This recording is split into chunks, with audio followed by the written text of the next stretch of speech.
Right, well, DIMAGA. He is here. He is here right now. He is here to eat you and possibly your family.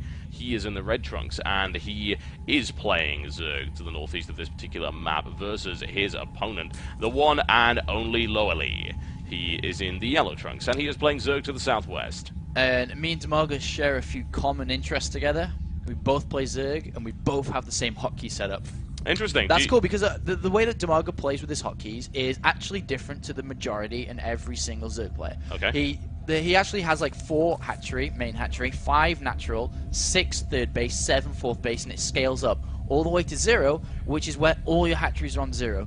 And he uses that so he can tab between every single different base if need be. Because at the early stages of the game, you don't need to hit 0 and build a bunch of Zerglings or build a bunch of drones. You kind of need to scale them to how the game develops. So you could be like, alright, I only need 2 drones now. I want to squeeze 2 drones. He will literally hit 4 SDD, and then if he wants links, he'll be like 5 S Zergling, Zergling, Zergling. So you get so excited about that. It really is just a mechanic porn, I suppose, for a Zerg player. It's great. I mean, the thing is, it's StarCraft 1 hotkeys, though. Obviously, because in StarCraft 1 you couldn't hotkey everything under 1, so he plays very similar to that. And the majority of Zerg players either have everything on 1 and that's it, and just use the backspace to tab between. But nope, DIMAGA's like me. I'd like to point out, by the way, that LoWeLy actually went for a 12 pool right there, and this is weird. This is the second time in a week that we've seen a player go 12 pool in terms of tournaments that we've cast. Yeah, in this matchup, it's safe. You can put a bit of pressure on, and I think that LoWeLy's going to play very aggressive with this. He's going to be able to get them Zerglings out faster. The speed upgrade isn't going to be there, though, because he has gone for the Extractor after, but he'll most likely be looking for a Baling Nest very, very shortly. As we look, the gas is getting close to 50 as the spawning pool finishes, and it may be a very well defensive Baling Nest or an aggressive one. Actually, no. Oh, no, okay. I was going to say, no, he's taking the second gas. That's unheard of. Yeah, that would be unheard of. It doesn't really make a lot of sense for Zerg initially to do that. But whatever the case, yeah, an extractor trick right there from LoWeLy, which allows him to squeeze out something a little bit extra. He was indeed trying to squeeze out his queen, which he does successfully.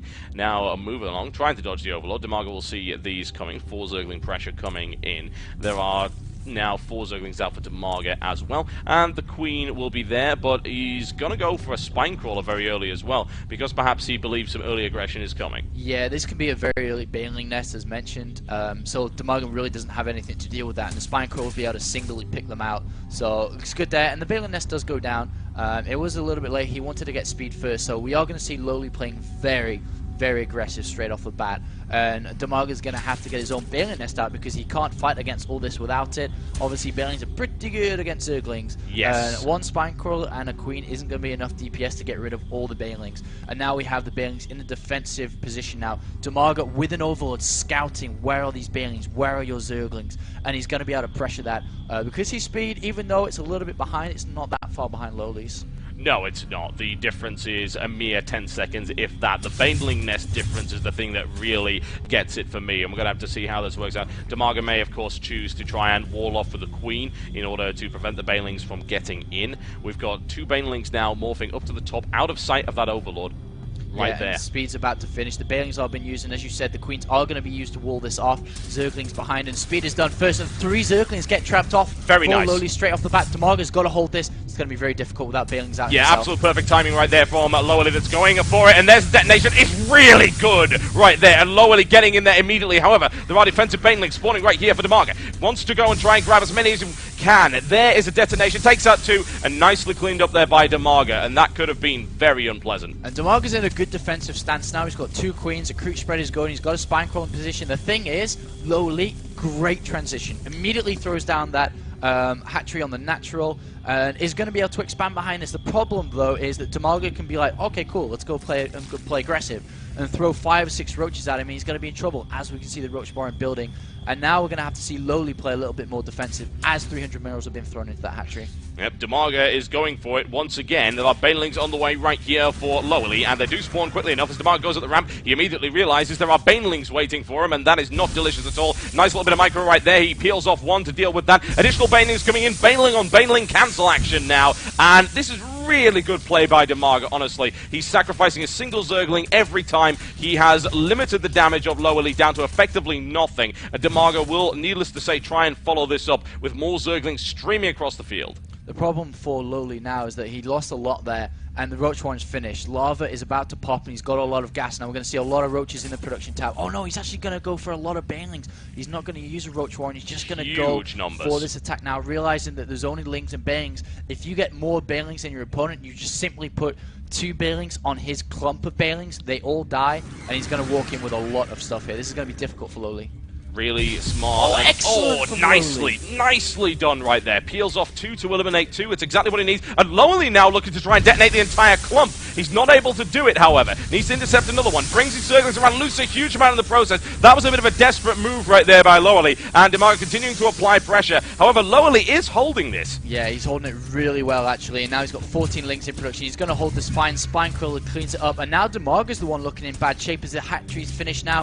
He's going to move a Queen down and can start lava injecting here. And DIMAGA's only got 2 Roaches in production and 2 out right now. He needs to expand very, very fast because these Roaches are not going to really be able to help. They'll be able to do, be able to snipe Lings, but the thing is, this attack's going to be coming. All he has to do is build a lot of Zerglings now. Doesn't need to build any drones, and if he can hold this push, he's going to be so far ahead.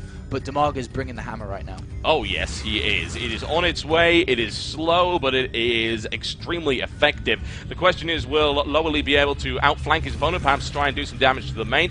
And we will find out one way or the other. LoWeLy did get supply block there when he got one of his overlords denied by the Queen. Good creep spread there by DIMAGA. And now DIMAGA is trying to snipe off Banelings, which is a very sensible thing to do indeed. 3 more Banelings coming in. The problem is for LoWeLy right now that aside from that Spine Crawler, he doesn't have a really good answer to that Roach collection, and here comes the detonation. Will he go for it? Cancelled out right there. That was not good for LoWeLy at all, as far as I'm concerned. That was a 3-for-2 trade. Not ideal, and the Roaches are barely taking any damage from this.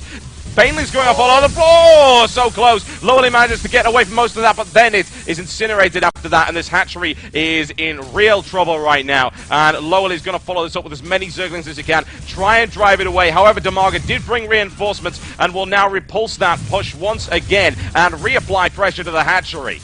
Yeah, the problem for LoWeLy is he spent 300 minerals in a hatchery that's been completely useless. There's been no Queen there, he's not getting any lava at all, and DIMAGA's control is second to none.